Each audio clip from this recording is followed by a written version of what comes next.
তো আমরা আশাবাদী, আমরা যেগুলা উনার কাছে যে প্রস্তাবগুলো রেখেছি, যে বিমানের মানে বিমান সম্পর্কে, তারপরে আমাদের বাংলাদেশে যেগুলা সিকিউরিটির প্রবলেম হয়, আমাদের ইনভেস্টমেন্টের যে সমস্যা হয়, তারপরে আমাদের যে নিউ জেনারেশন বাংলাদেশে কীভাবে ওনাদেরকে অ্যাট্রাক্ট করতে পারি।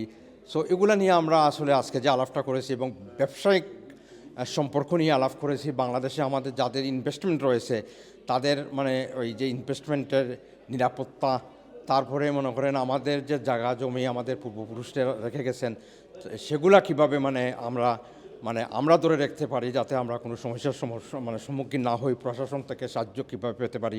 উনি আমাদের যেখানে যে সমস্যা আছে সেই সমাধানের লক্ষ্যে বর্তমান সরকারের মাননীয় প্রধানমন্ত্রী জননেত্রী শেখ হাসিনার নেতৃত্বে তিনি সরকার এবং সেই সরকারের একজন কর্মী হিসাবে ওনার নির্দেশনায়, মাননীয় প্রধানমন্ত্রীর নির্দেশনায় আমরা কাজ করে যাচ্ছি।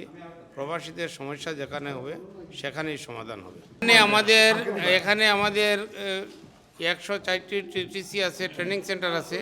সেই ট্রেনিং সেন্টারের মাধ্যমে দক্ষ শ্রমিক গঠনের লক্ষ্যে আমরা কতগুলো প্রস্তাব দিয়েছি।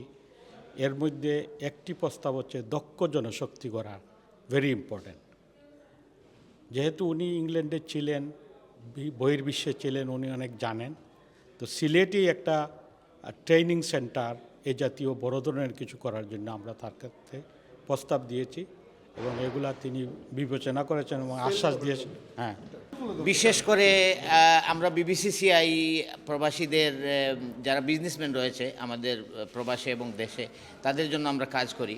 আমাদের এক্সপোর্ট ইম্পোর্ট এবং বিমানের যে সমস্যা, এগুলা নিয়ে আমরা আলোচনা করেছি। আলোচনা সফল হয়েছে। উনি আশ্বাস দিয়েছেন প্রবাসীদের যে অসুবিধাগুলো আছে উনি দেখবেন। এখন আমরা যে জিনিসটার মধ্যে ফোকাস করতেছি, যে আমাদের মিনিস্টারের সাথে কথা বললাম যে we need to have the institute in বাংলাদেশের মধ্যে ইনস্টিটিউট থাকতে এবং তারা ভালোভাবে কাজ করতে হবে যাতে আমাদের স্কিলদেরকে মানে আর কারো ইমপ্রুভ করতে পারবে। আমি নিজে একজন ট্রেনার, যেটা আপনার ক্লাউড বিপিও দিয়ে ট্রেনিং করেছে, মানে অ্যাকাউন্টিং ট্রেনিং। মানুষ বাংলাদেশে থাকে কিন্তু ওয়েস্টার্ন ওয়ার্ল্ডের মধ্যে কাজ করে। কীভাবে কাজ করে তারা just they need the computer.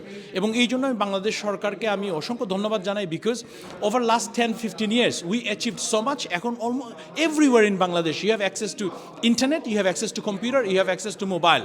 So this is the first start to work in any platforms. বিশেষ করে ঢাকা এবং সিলেটে দুইটা বন্ডেড ওয়ার্স করে সেখানে যাবতীয় পেরিশেবল গুডসগুলা অন টাইমে এখানে পাঠানো যায় এবং এইটার মার্কেট যাতে আগে যেভাবে 100% ছিল অনেকটা কমে গেছে। এখন আপনার 40% মতো আসে বাংলাদেশ থেকে। এটা যাতে 70-80% নেওয়া যায়, এইটার জন্য কাজ করার জন্য আমরা ব্যবসায়ী যারা, আমি ব্রিটিশ বাংলাদেশ ইম্পোর্টার অ্যাসোসিয়েশনের প্রেসিডেন্ট হিসাবে ওনাকে অনুরোধ করেছি, উনি যতটুকু আমাদের পক্ষ থেকে সহযোগিতা চায় আমরা দিব।